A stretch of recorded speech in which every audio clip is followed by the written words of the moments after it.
Good evening, everyone, and welcome to the Lawndale City Council. I'm going to ask, at this time, it is 6:30, and I'm going to call this meeting to order. I'm going to ask the Assistant City Clerk to give us a roll call, please. Mayor Pro Tem Suarez. Here. Councilmember Osborne. Here. Councilmember Reed. Here. Councilmember Kearney. Here. Mayor Poland Miles. Here. All members are present. Thank you, sir. At this time, we're going to have our flag salute led by Mayor Pro Tem Suarez. Take it away, Mayor Pro Tem Suarez. Okay. I pledge allegiance to the flag of the United States of America and to the republic for which it stands, one nation, under God, indivisible, with liberty and justice for all. Thank you, Madam Mayor Pro Tem. Next item on our agenda is our public safety report. Let's hear from Captain Allen, the public safety report, item C, rather. Good evening, Mr. Mayor and members of the City Council. I'm here tonight to present the public safety report for April 7th through April 13th. I first want to thank the citizens of Lawndale who continue to do a great job following the rules and regulations set by Governor Newsom. As a reminder, when out in public, Lawndale citizens should maintain social distancing, and when entering a business, you must wear a facial mask. During the past week, we continue to see a decrease in calls for service.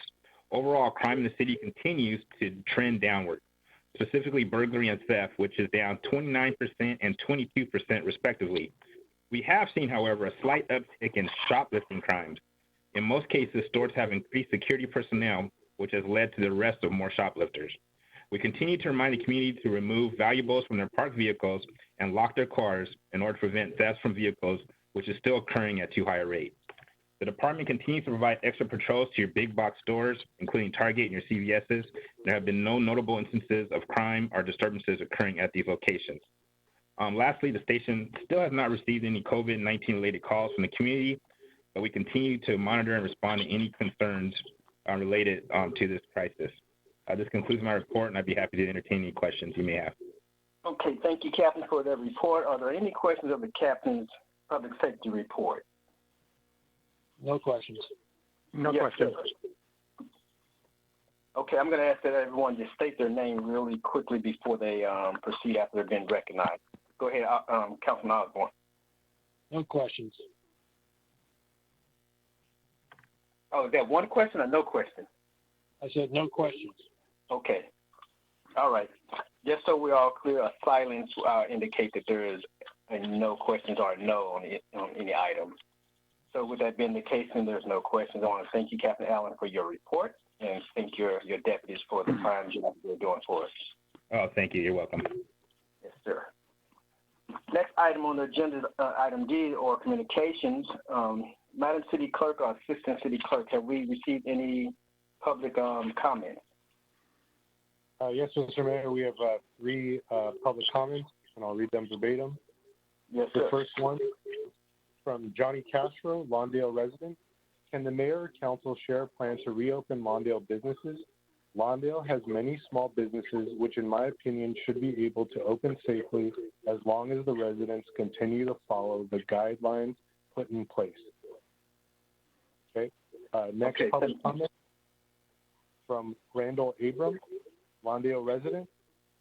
Project Rimkey's goal is to house individuals experiencing homelessness who are asymptomatic but are at high risk, provide isolation capacity for individuals experiencing homelessness who have been exposed to COVID-19, and provide isolation capacity for individuals experiencing homelessness who are COVID-19 positive but who will not need hospitalization.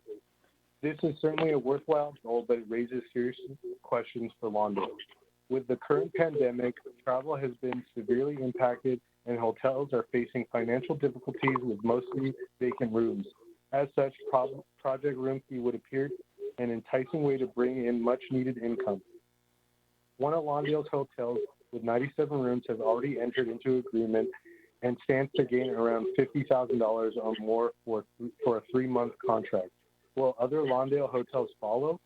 According to Governor Newsom's website, the local governments are responsible for identifying which shelter clients or encampment residents are selected for these hotel isolation placements and transporting them to the hotels for intake.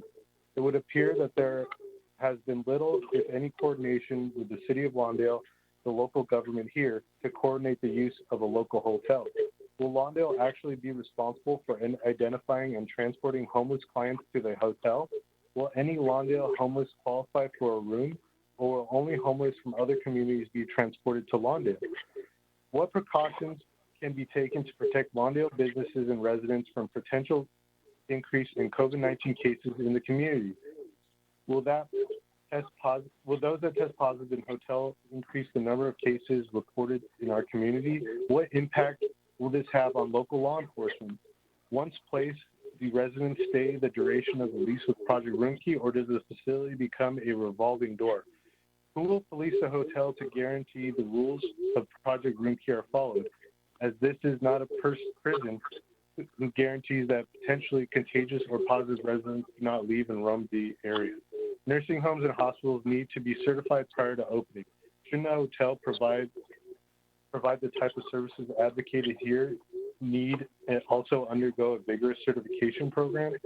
It is obvious that an undertaking of this nature needs to be coordinated prior to any agreement with the county, any local hotels, and government with the questions addressed above and resolved.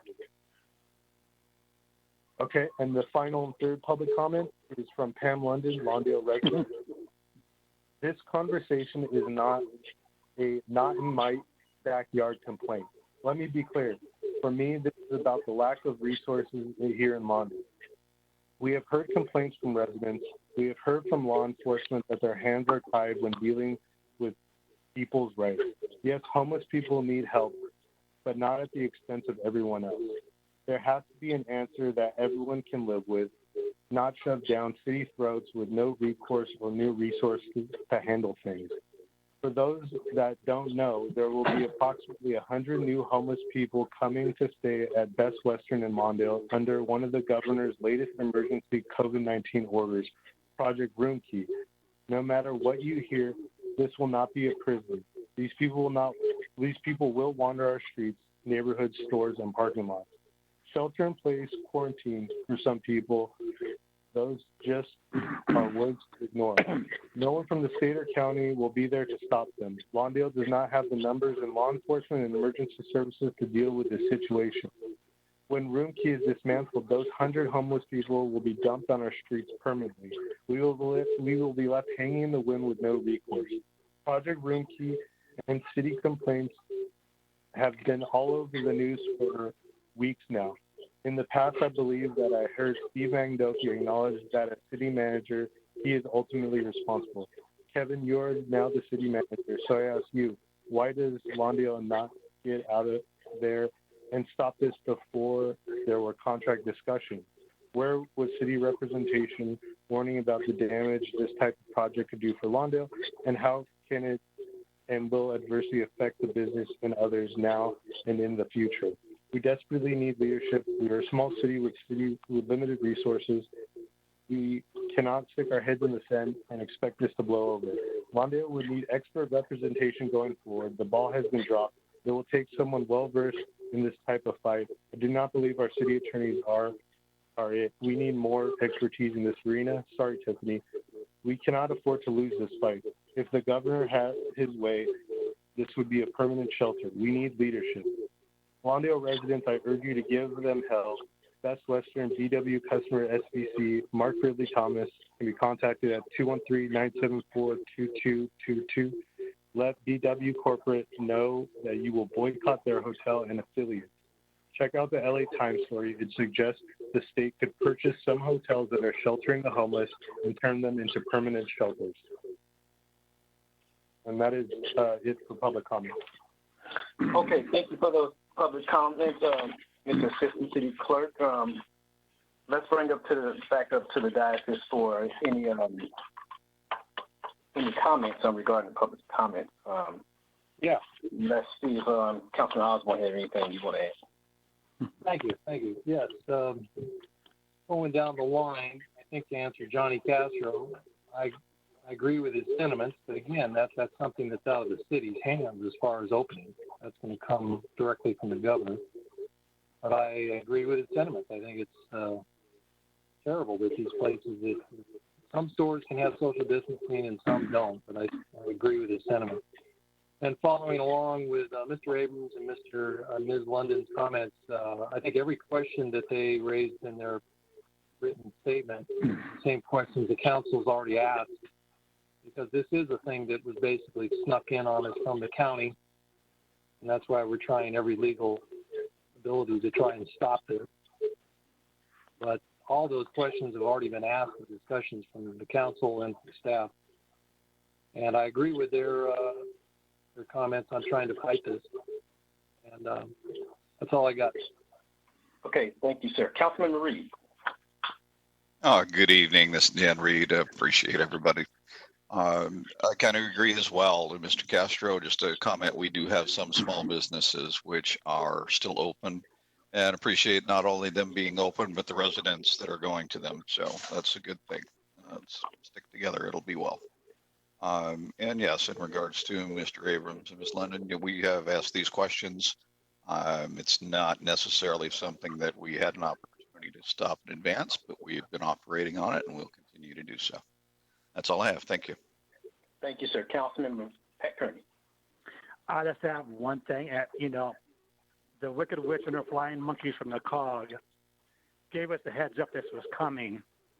I think we should have been proactive and take this by the horns, and we could have contacted all of our hotels, motels, or whatever, and tell them this is what's happening. And if you decide to proceed with it, I know I won't ever visit the Best Western again in my life because I don't trust after the cleaning.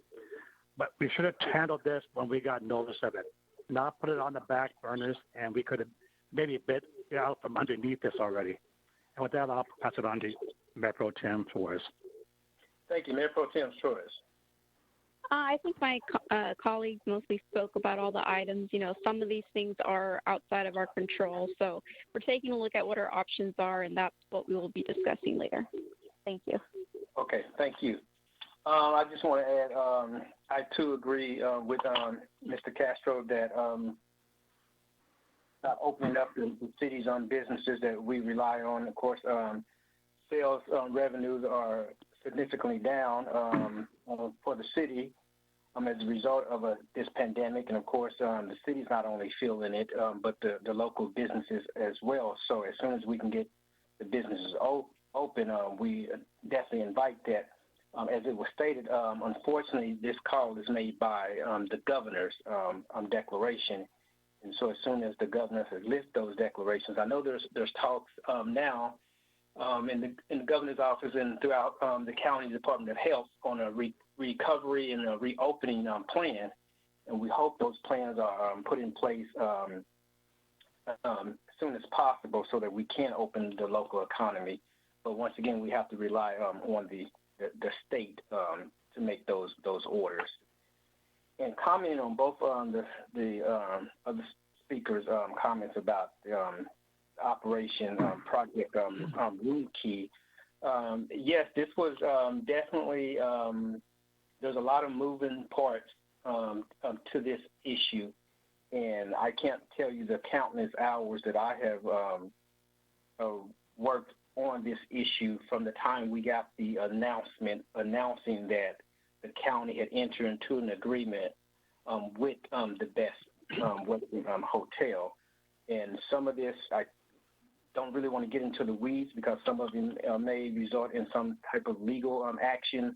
So I want to be able to preserve those rights for the city. But our city attorney's office is fully aware and engaged in this issue, as well as another city. Matter of fact, I'm going to be meeting with another city, Bell Gardens, who's also pushing back with the county on this issue. We're going to be meeting with Judge Carter this week to try to find some resolution to this issue. But there's a lot of moving parts, and I don't want to get into the details because a lot of them are legal in nature, and a lot of correspondence have been back and forth from the city attorneys to their legal counsel, to the county council. So I wanted to leave that at that. But please note that the city of Lawndale is not in favor. You may see an article in the Times. I'm not sure when that will come out. And I reiterated in the Times that this project was done without the city's involvement at all. When we found out about it, for the council's concern, is when they had already inked a deal with the Best Western Hotel. There was not a collaborative approach. There was not an opportunity for the council and the residents to be heard. There was not an opportunity for our input in this. My argument has always been, if the county believes through the state they have the authority, and they believe they do have the legal authority, that will be decided. If they have the legal authority, then what is the harm in involving the city in addressing some of our concerns, or all of our concerns? And we do have a number of concerns. And with that, I'll leave it at that, and we'll be watching this issue and actively involved in it, and give an update if we're allowed to after we speak to the judge.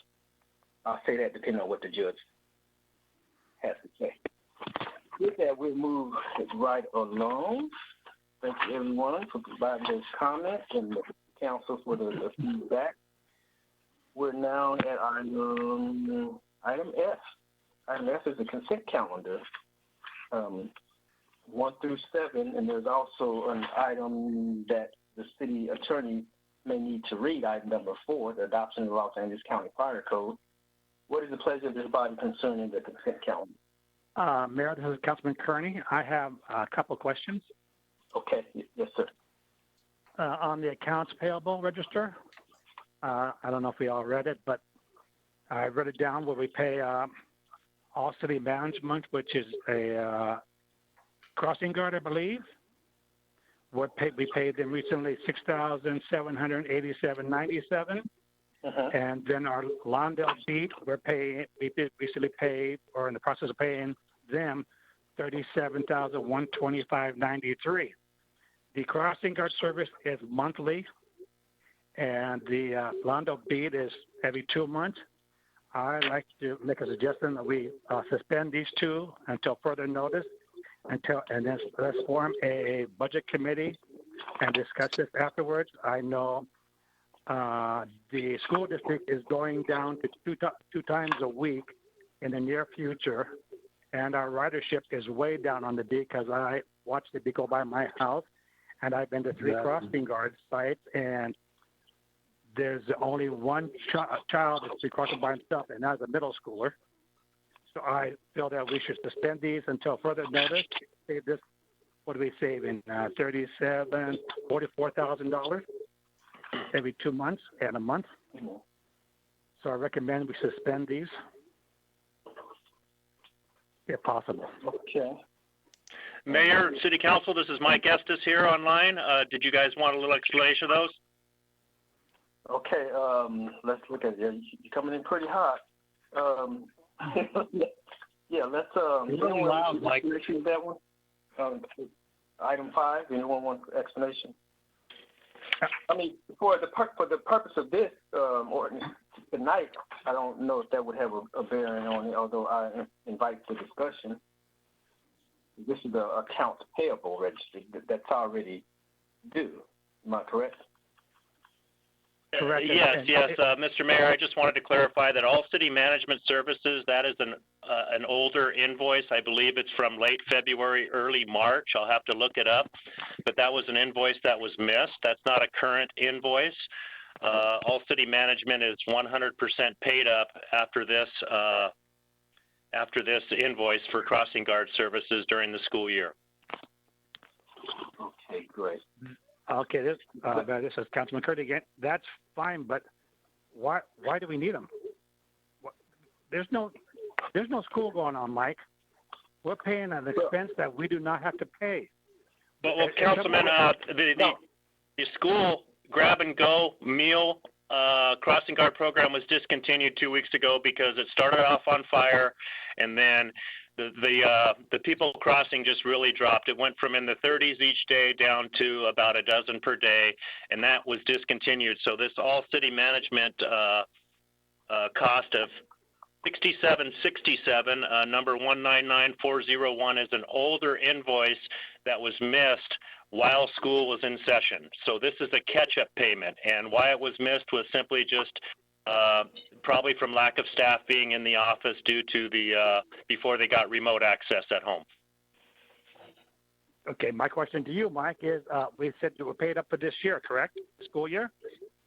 Until school ended, yes, we're paid up until school ended, and then I think we have one more small invoice left for the few weeks that we did crossing guards for the meal pickup, the school district grab-and-go meal pickup. Are we going to get a refund or an extension on that money because of suspension of school from the crossing guard? No, we won't get a refund. We just won't be paying them anything for the final 2 months of school. Okay, that's fine. And then what about the Lawndale beat? The Lawndale beat, Kevin and I are having discussions regularly about this. The ridership right now is in the mid-30s to the high mid-30s to about the low 40s on weekdays. A weekday ridership is pretty solid. The weekend ridership is very, very low, and that's for both lines. And yeah, we've seen approximately about I want to thank my last memo to council. I think we're seeing a 60% decrease monthly ridership as compared March compared to February.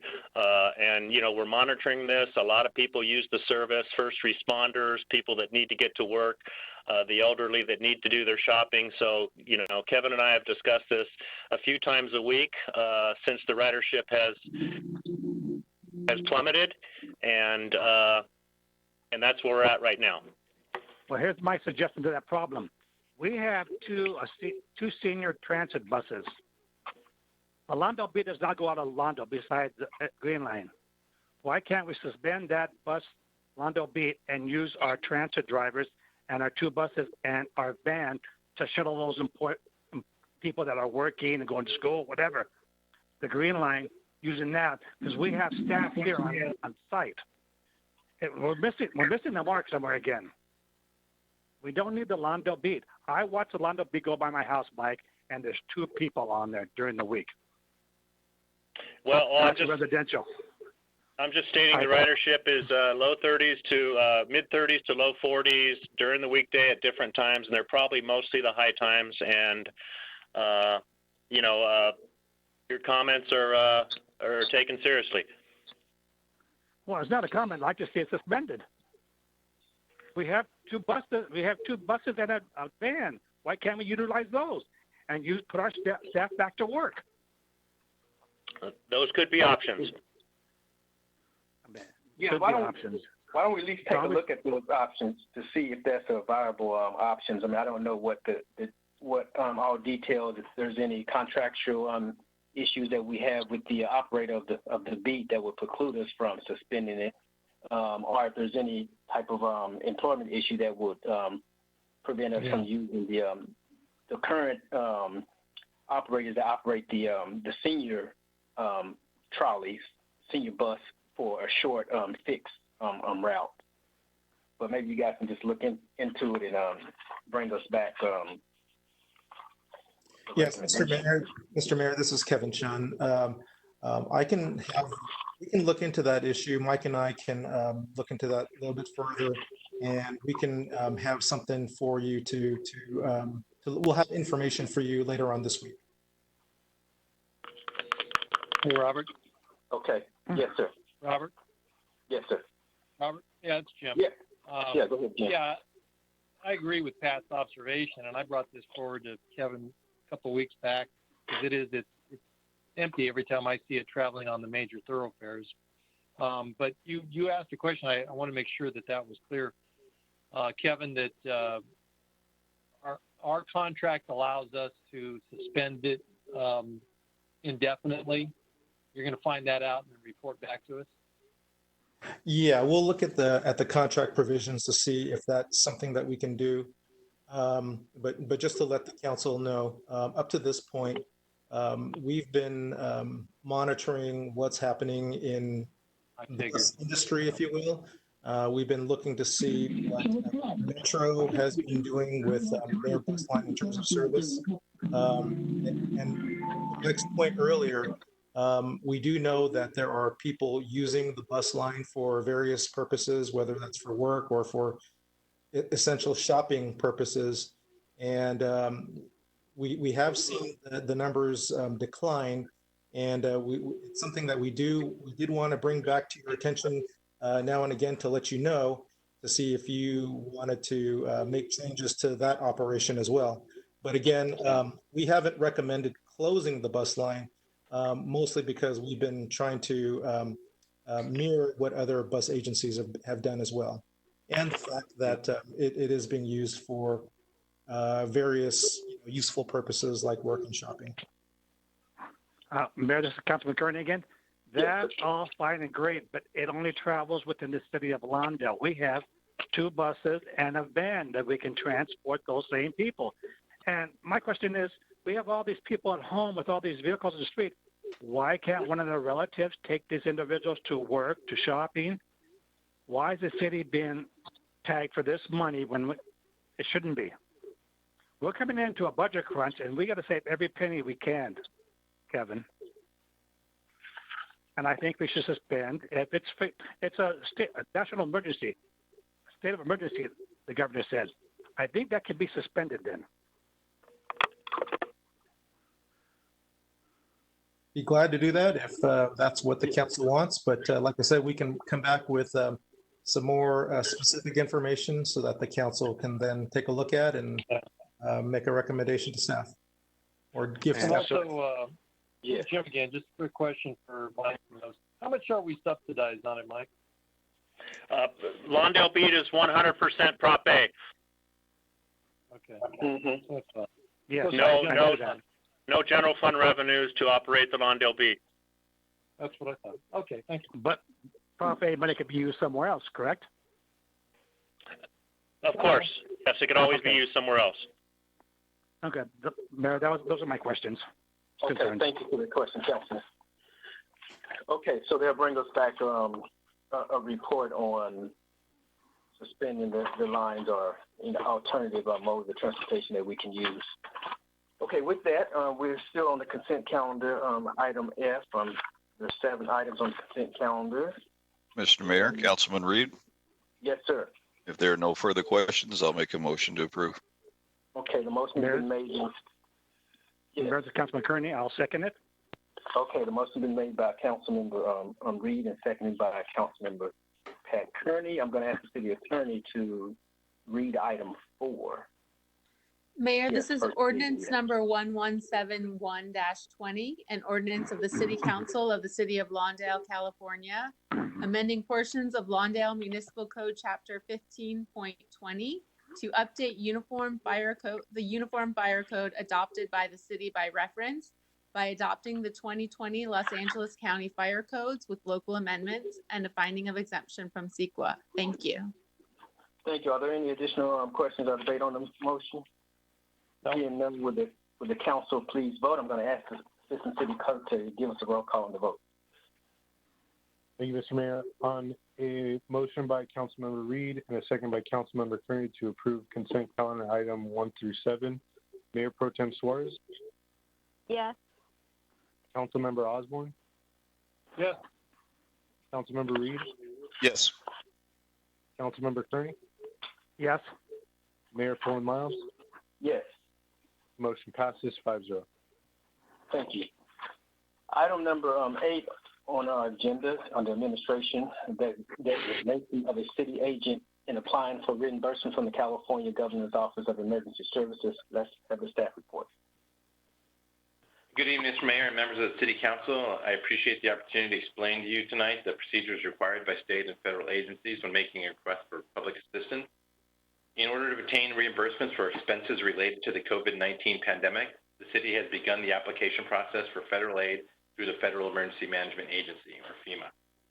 Staff have submitted the initial request for public assistance through FEMA and the Governor's Office of Emergency Services. Further, FEMA requires that a resolution by the City Council to seek federal assistance also be submitted. Additionally, the governor's office requires the submission of the Cal OES 130 form, which designates staff members authorized to engage with the federal government and the state to act on behalf of the city. It is our hope that this early submission of this documentation will help the city with potential federal reimbursement. I can answer any questions if you have any. I have a quick question. Does this allow us to use some of this reimbursement fund for payroll, since we're paying some folks that are not able to work? Good evening, Mr. Mayor. Currently, we're collecting weekly reports from all the directors and all the department heads of costs that's been incurred by their staff as a result of the COVID-19 virus. Nothing is guaranteed. This is simply just the application. We're putting down all costs for items we purchased as a result of the pandemic. Also, we're putting down hours lost. Whether or not it's going to qualify is going to be up to the state and to the federal government. We are listing those things, though. Okay, and I just want to mention I was on a call last week with Congresswoman Maxine Waters, and I brought this issue up, and she agreed that she would help us to have the federal government or FEMA to expedite any reimbursements or whatever we qualify for. So if we can engage with her office, I would suggest that we do so, and that we not wait until we learn that it's taking them a long time to reimburse us, but to simply get them involved from the start in terms of timely response to reimbursement if we are approved. Yes, sir, Mr. Mayor. And I can. Oh, Kevin, I'm sorry. Yes, sir. Anyone have any comments on item 8? Okay. What is the pleasure of this body concerning item 8? Okay, I move that we approve on item 8, the designation of city agent to apply for reimbursement. Mr. Mayor, Councilman Reed, I'll second that motion. Okay, and the motion's been made by Mayor Pullen Miles and seconded by Councilmember Daniel Reed. Is there any discussion on the motion? Nope. Okay, Shannon, with the Assistant City Clerk, please give us the roll call. Number 8 on the motion by Mayor Pullen Miles and a second by Councilmember Reed. Mayor Pro Tem Suarez? Yes. Councilmember Osborne? Yes. Councilmember Reed? Yes. Councilmember Kearney? Yes. Mayor Pullen Miles? Yes. Motion approved 5-0. Okay, thank you, sir. Item number 9 is a quarterly investment report. Let's have the staff report. This is Marla Pendleton, Director of Finance. Basically, what you have before you is our quarterly investment report. At the end of March 31st, we had about $20 million in cash and investments. We had quite a bit of money in long-term investments that were yielding percent or higher. Unfortunately, with the federal rates dropping, a lot of those had call options. They've been called, and most of our long-term investments that were yielding the higher percent have now been called. So we have that at March 31st, they were sitting in our investment account. Since then, we have moved that money into LAIF, which is still earning about 1.6% higher. It's actually higher than a lot of the investment opportunities that we have out there. So the thought is hold the money in LAIF where we're yielding higher percents until hopefully rates do go up. We don't want to lock them into low rates long term and be stuck with those. So we're putting them into LAIF until something else happens. So you'll see that our liquidity has increased, a lot more available. The money that's in LAIF, we can get it within 24 hours, readily accessible, earning money for us. One of the comments I would like to also make is that with the rates going down, we had budgeted about a 2% return, which looked feasible at the beginning of the fiscal year, but the rates have dropped. So our investment earnings, as well as our earnings in things like PARs, CalPERS, investments aren't doing that good right now. So there's losses again at that level. So we're anticipating that, and we will be looking into that more when we get together with the budget committee and discuss next year's budget. That concludes my report, unless you have any questions for me. Okay, thank you for that report. Are there any questions of the Finance Director's report? Jim, and I want to thank Marla for the report. It almost sounds like the same discussion I had with one of my financial advisors, so I think she's on the right track. Yep. Jim? Yeah, same here, Jim. It's in the same position, personally. Okay, with that, we will receive and file the quarterly report, unanimous consent. Okay. All right, thank you for that report.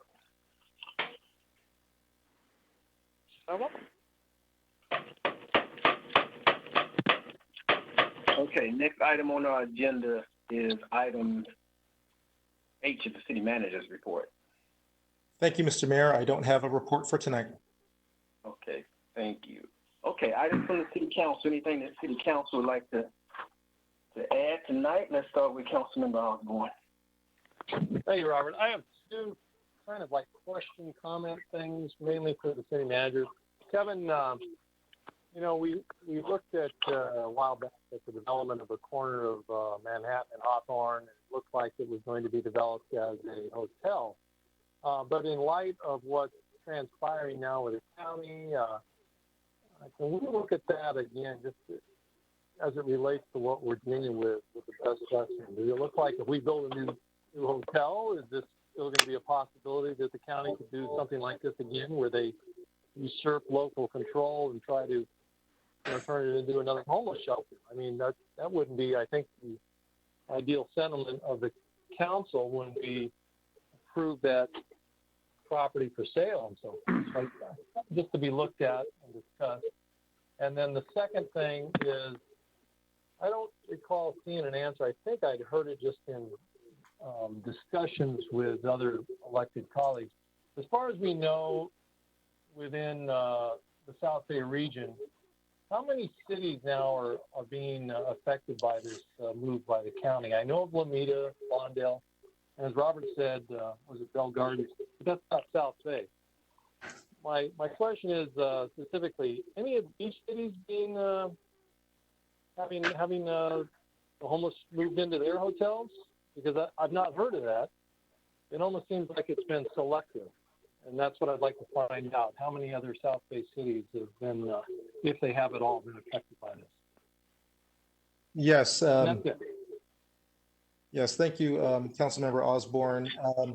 Regarding your first question, in terms of the land use designation or the zoning for that development on the corner of Manhattan Beach Boulevard, the last time we spoke with the developer, we had mentioned that based on the zoning, the developer could look at housing as a potential, as well as development of some type of retail, including a restaurant.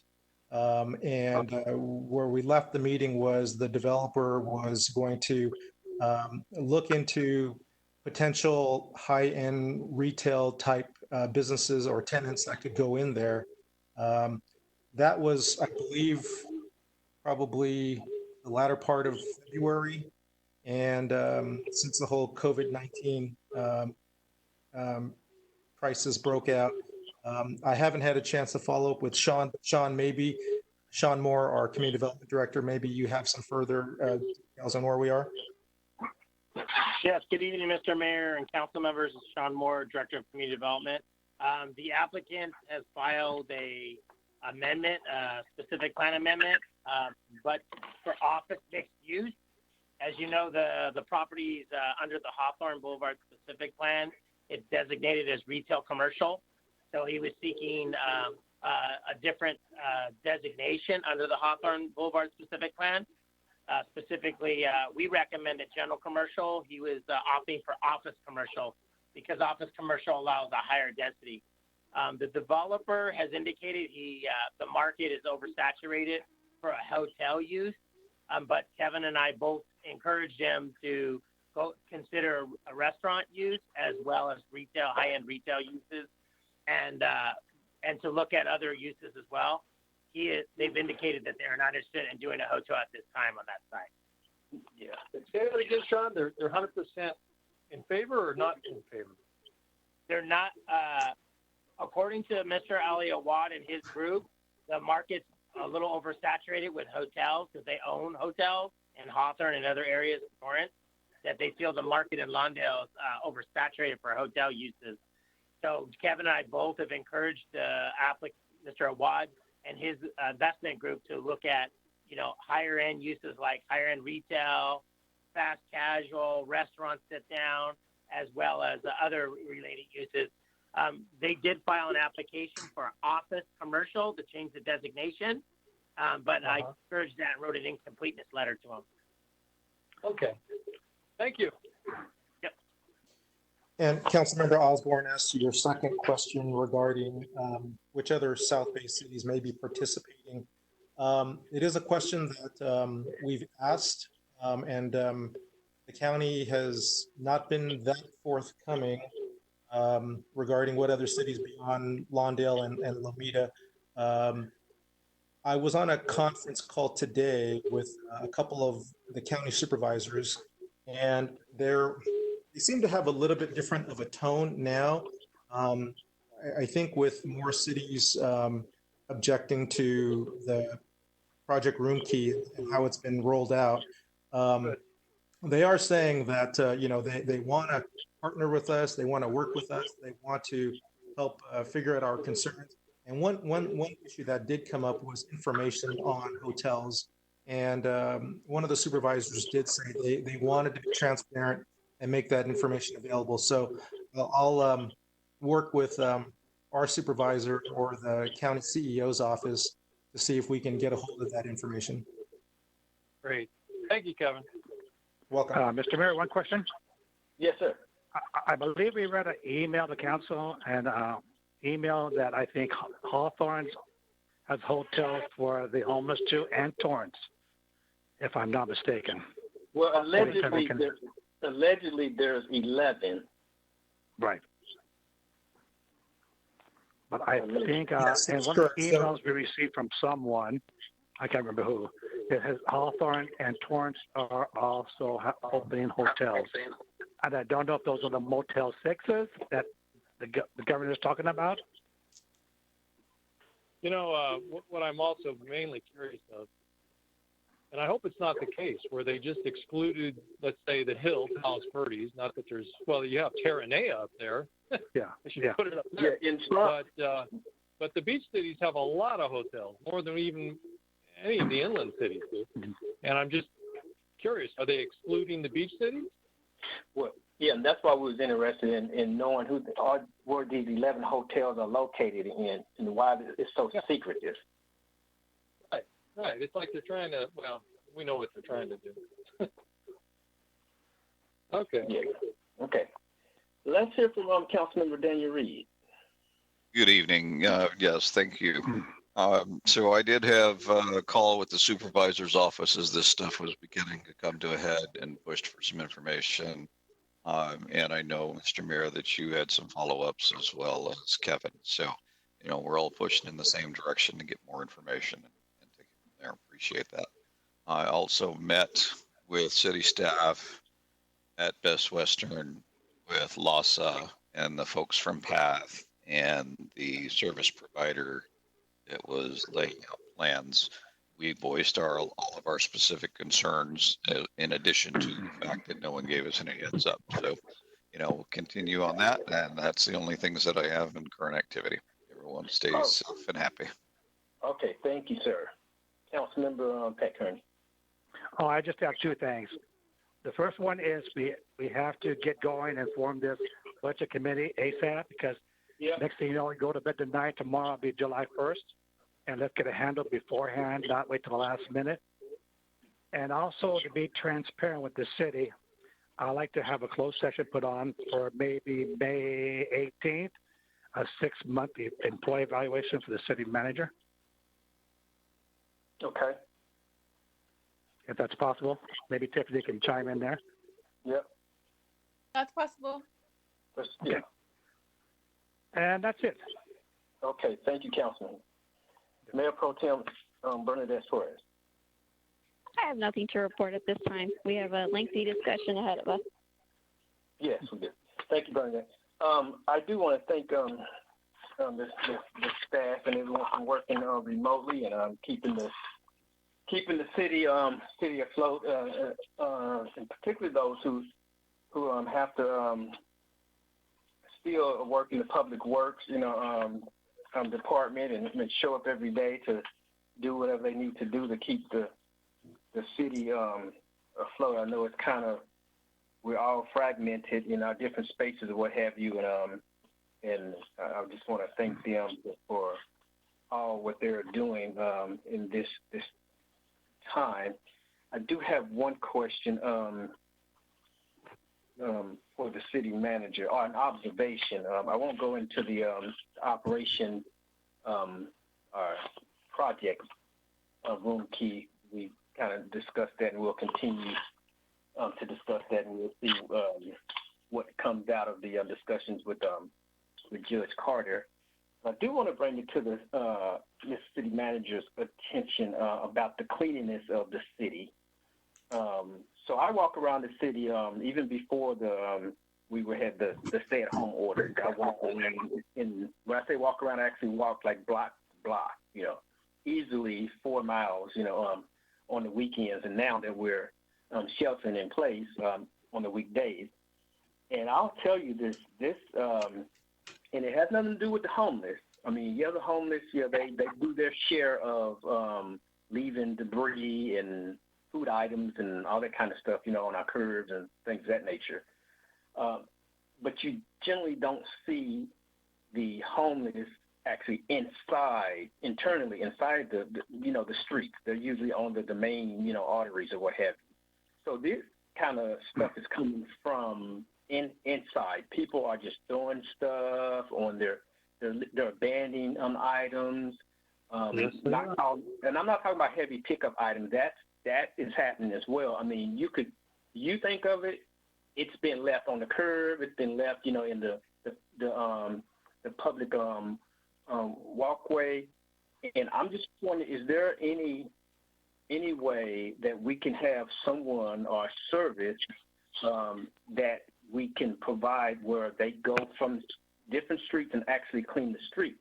Because at this point, it's like the people, you're on your own. It's not the trash company's problem, because it's not just the fact that the street cleaner is not able to clean the streets. I'm talking about just stuff that just abandoned or thrown out. I mean, it's just really looking a mess. And I'm just wondering if there's any way that we can hire, or at one time I had mentioned, I think Conservation Corps or something, someone to go street by street periodically to pick up, items that's just left. Yes, Mr. Mayor, this is Kevin Chan. We can certainly look into options like that. I can talk to our Public Works Department, Kahona Wee, about doing that if there are options like that. In addition to that, this is an issue that Kahono and I have regular discussions about. It is a bit of a challenge right now because street cleaning can't be done as thoroughly as it was before. But crews have been made available. I mean, our public works crews have been used for cleaning up spot areas. Crews have been going around to try to find, areas that have accumulated trash and have been trying to pick that up where it's been spotted. So we are trying to do that where we can, but again, it is a different time and a little bit more difficult right now. But I believe Kahono is on the line as well. Kahono, would you like to add anything to that? Good evening, Mayor and City Council members. This is Kahono, the Interim Director for Public Works, and we understand and we'll make a note on this one here. As Kevin was mentioning, the Public Works crew are available to pick up any debris anytime we have a complaint. and we keep monitoring the street cleaning on daily basis just to make sure that the street cleaning crew are doing their job. And oftentimes they miss to pick up because a lot of cars parked on the street, and after the car leaves, of course, the street cleaning crew missed their locations. What we can do is, we can watch more carefully, and we will have somebody from the street department to go around town and to make sure everything is clean after the street cleaning crew coming through the streets. Okay, I just wanted to be clear that this is not just a result of the street cleaner or the street sweeper. The street sweeper is not going to pick up stuff like people have loads of clothes that they just decide that I'm going to leave on the curb or in the public walkway, or food in the public walkway that they just decide to abandon or to ditch. That's not a street cleaner issue. It wouldn't pick that up. I'm not really talking about the street cleaners. I'm just speaking of the overall cleanliness of the city. You have some businesses have allowed their property to have all kind of debris and all kind of just stuff in their parking lot, and they don't require their employees to go clean it. And I just don't understand that. It's not just the businesses; it's inside the communities on any given street as well. Correct. Thank you, Mayor. Sometimes those issues become a code enforcement issue if, in fact, the debris are onside the property. If it is outside, off-site, where by the curb or maybe by the sidewalk, definitely our crews can go over there and clean up almost pretty much the same day. And that's what we have been doing so far. Every time we have a call, we immediately dispatch the street cleaning crew to go and pick up the debris, as long as they are on the sidewalk. If it is inside the property, again, that kind of becoming the code enforcement issue that the city, we cannot go on site. Definitely, we will take a look at it again, and we will have somebody to go around town just to make sure that the debris are clean within the street right of way. Okay. Mr. Mayor, this is Councilman Kearney. Yes, sir. I have a question for Kono. Kono, are we back to full strength in Public Works? No, we have an alternate crews.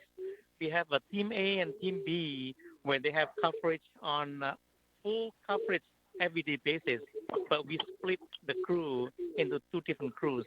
So one crew will be working on Monday, Wednesday, and Thursday, and the next week they will be working on Thursday and Friday. And the second crew will be working on Thursday and Friday, and next week will be Monday, Wednesday, and Thursday. Monday, Tuesday, and Wednesdays.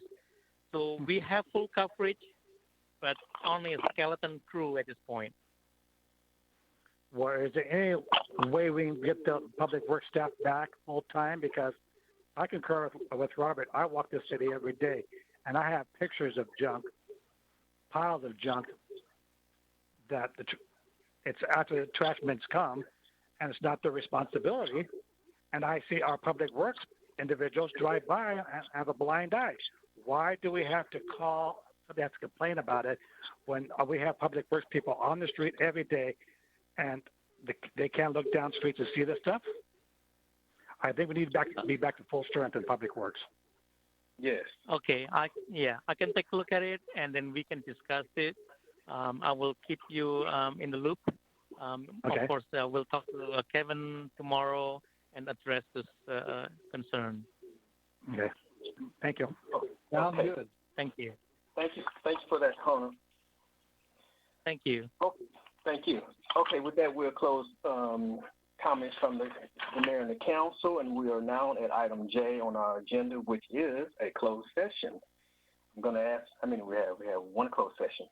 I'm going to ask the city attorney to give us the provision of the closed session. Thank you, Mayor. The City Council will meet in closed session on one item regarding anticipated litigation pursuant to Government Code Section 54956.9D4. Thank you. Thank you. At this time, we are now in closed session. Let us know when you're ready, man.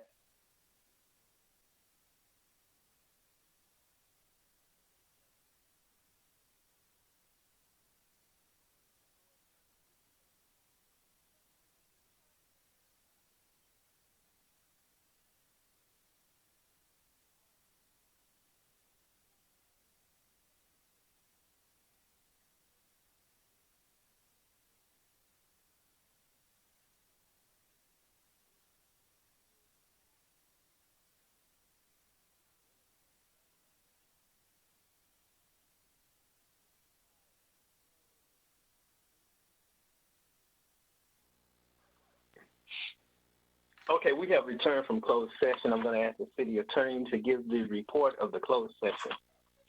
Thank you, Mr. Mayor. The council met in closed session on one item to consider whether to initiate litigation in one case as agendized as item J11.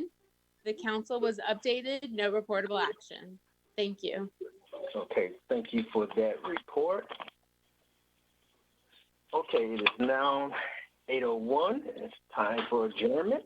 The next regularly scheduled meeting of the Lawndale City Council will be held at 6:30 p.m. on Monday, May the 4th. It is now 8:01, and this meeting is adjourned.